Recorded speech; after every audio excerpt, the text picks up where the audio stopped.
Striking it rich isn't always a solution to all problems. Experts have seen the challenges some have encountered. The current lottery operator, Ituba, has hired the services of psychologists and financial planners to help them. Molebatsi Lekgeta advises lottery winners at Ituba. She says working with instant millionaires has been a learning curve. You know that phrase, money changes people?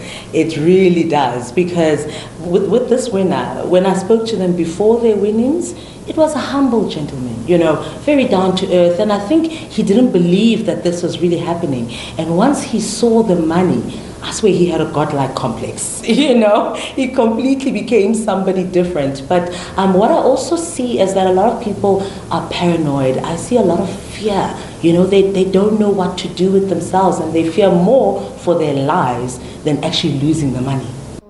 Lekgeta has found that financial literacy is very low, even among the most educated.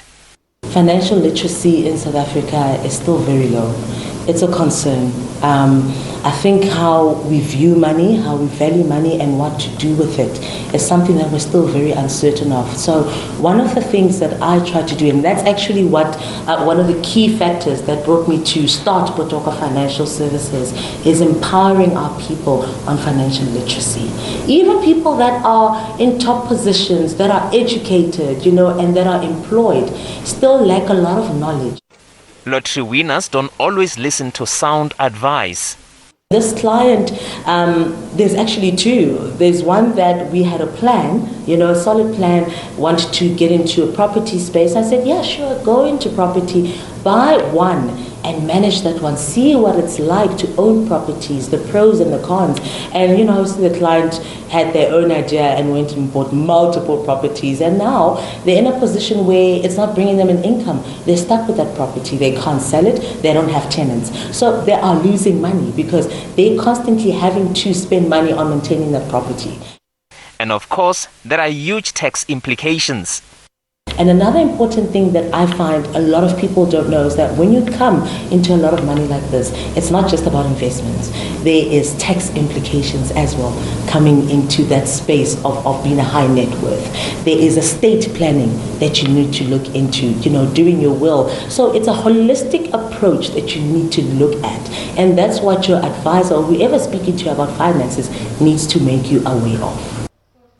While most big prize lotto winners improve their living situations, the pressures of having large amounts can take their toll. Because now the money is quite a lot, it's a jackpot, they all have similar experiences, despite that it's the first or second win. The more the money is, the higher the emotions of the biological response. This is where you find that people can't sleep, people are struggling with panic attacks, or people are really struggling with overwhelmed palpitations, heart palpitations, different types of behaviors in terms of how their body is responding, but also psychologically, how that person is actually going to respond. Most of the time, it's based on what are they thinking about the money. Can they handle the money? Are they excited about the money? Some instant millionaires also battle to adapt to their newfound wealth. When money comes in, you find that a person is dealing with a lot of pressure. Do I need to now change? There is this internal pressure that comes in within to say, now I'm a millionaire, so a new status. My view of self has changed. So does it now mean that I must behave differently? Does it mean now I must inform every friend I have out there, let's go partying, what should happen? So the internal pressure, we help the person in equipping them psychologically, we call it psychoeducation, equipping them to understand internal pressure, equipping them to also understand external pressures where people around you also expect you to be different. Tshepo Mongwai, SABC News, Johannesburg.